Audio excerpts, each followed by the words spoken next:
Yesterday was a watershed. The Supreme Court of the state of Colorado said that a former president and the leading contender for the nomination for president of one of the two parties could not be on the ballot in the state of Colorado. This is a dividing line that is unbridgeable.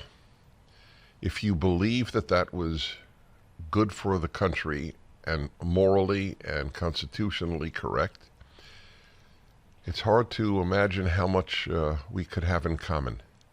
I hate saying it because it's painful. It was a despicable, America-crushing decision by tyrants. They're just tyrants. There is no example of the left not being tyrannical in history. No example. So it is not surprising.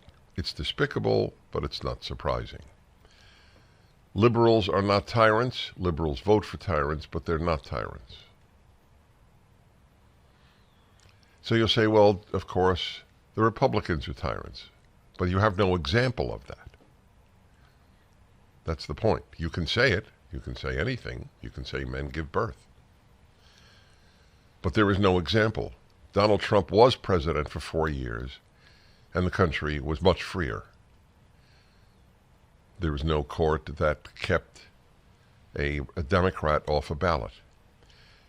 You know that nobody has been charged with insurrection. Do you realize that? None of the J6 defendants have even been charged with insurrection.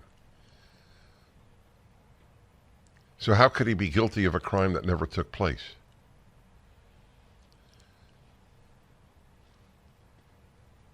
How does one explain that?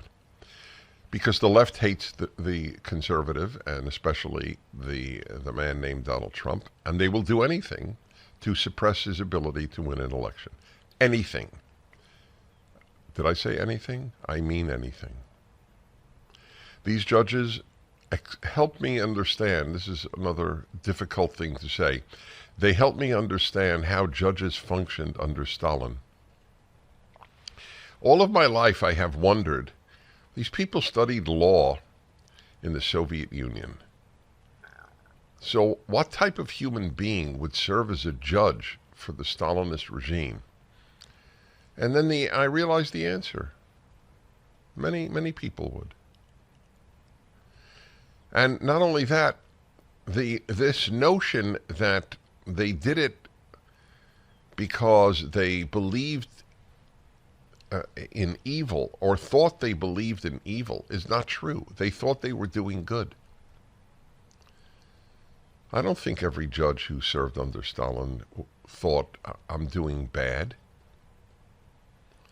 or did it solely for reasons of personal advancement in career. Certainly the judges in Colorado didn't do it for career reasons.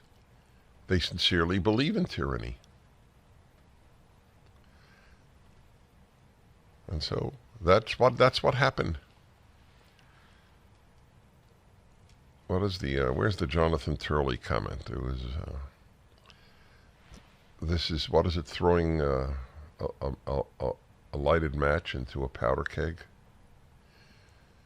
It is hard to imagine that these, what was it, 5 people? Was it 5-4? 4-3, yeah. It's hard to imagine that these 4 Democrat appointed, of course, judges could have done more harm to the country by doing anything. There is nothing I could imagine that they would do that could do more harm to America. I am very, very curious. Did the New York Times editorialize on this? No? Not yet. That's odd. Well, they had enough time to editorialize. I'll be very curious to see what David French says, the man who truly hates Donald Trump. I mean, who is a thought-filled conservative, but for whom the hatred of Donald Trump really overwhelms all other considerations. And so he finds himself aligned with the left because that's the overriding issue to him. Donald Trump is not the overriding issue. The United States is the overriding issue.